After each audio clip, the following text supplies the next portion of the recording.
The two princes, Edward and Richard, were seen playing in the Tower of London. The next day they disappeared, never to be heard of again. This is not a fairy tale, people, this is real life. Let me tell you the true crime story, maybe the biggest mystery in English history, the story of the two princes in the tower.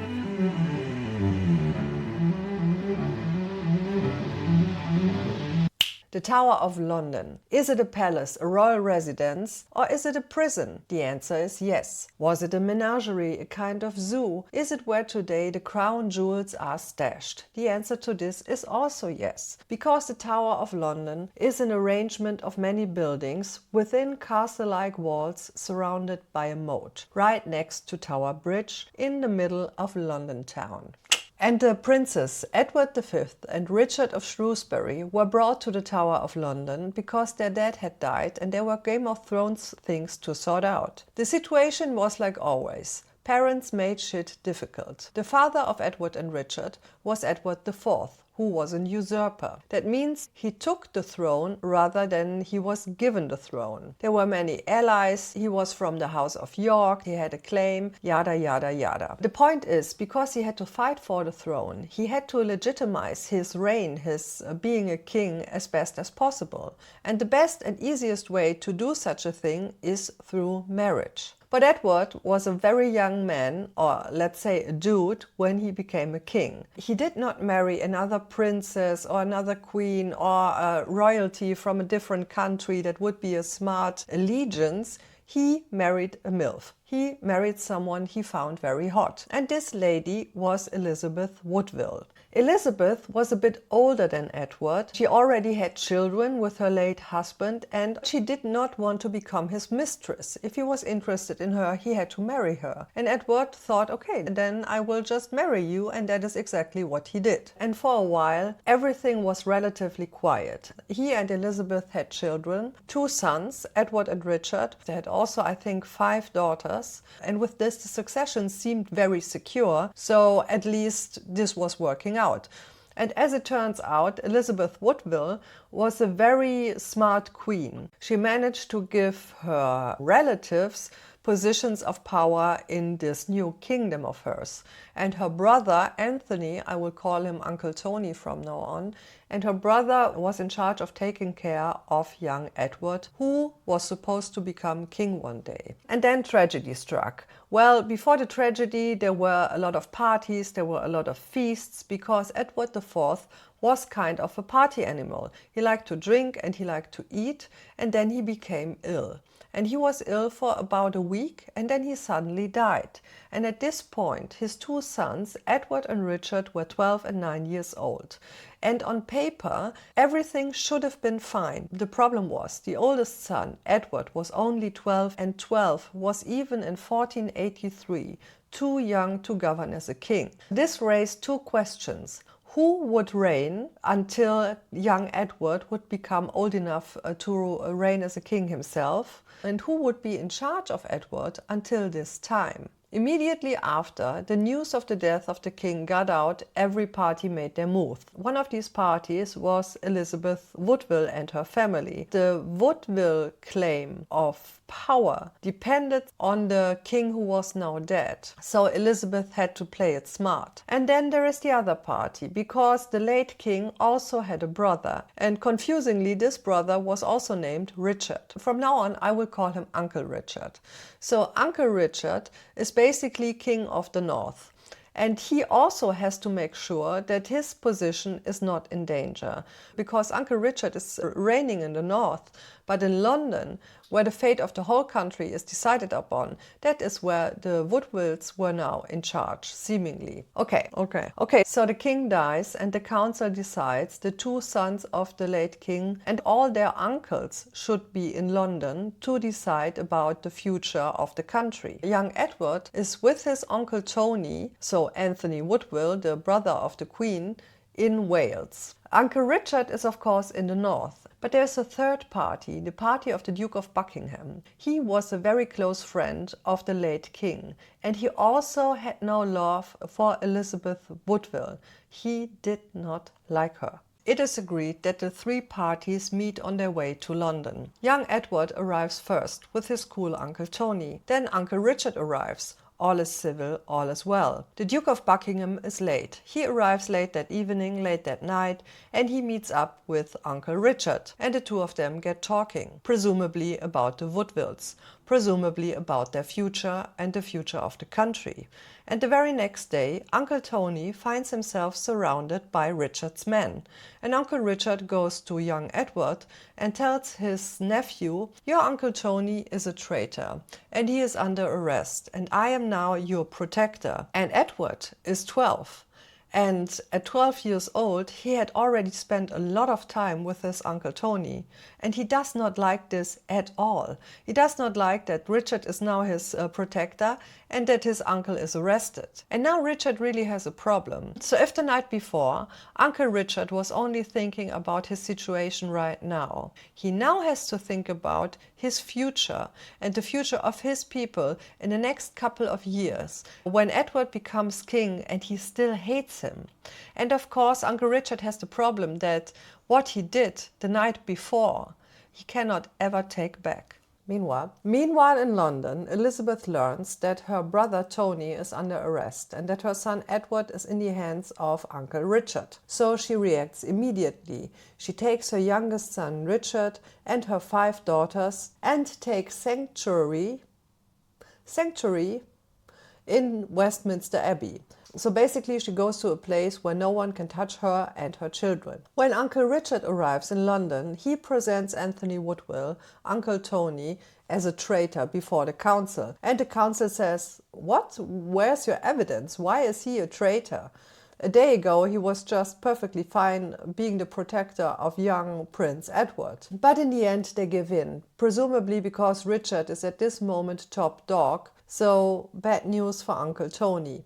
Interestingly, at this point, what Richard has not done, he has not said, "My nephew should not be king." All he does is securing his situation. But then the coronation of little Edward is postponed for the first time, but not cancelled. He pushes the date a little bit further in the future and he says little Edward has to live in the Tower of London. But keep in mind, the Tower of London is not only a prison, it is, as mentioned earlier, all kinds of things. And one of these things is, it is a royal residence. What is a bad sign though is that young Prince Edward is surrounded only by the people of his Uncle Richard. No Woodville inside, not his mother, not his Uncle Tony, no one. In the meantime, Uncle Richard is in London trying to figure out who has his back. And he realizes that there is hesitation. So he starts a rumor. He says that Elizabeth, that the Queen, uses witchcraft against him, that she tries to do him harm. This does not work. So Uncle Richard starts executing people. At this point, the coronation of little Edward is still on. It is not cancelled yet. So the Queen Elizabeth makes her next move.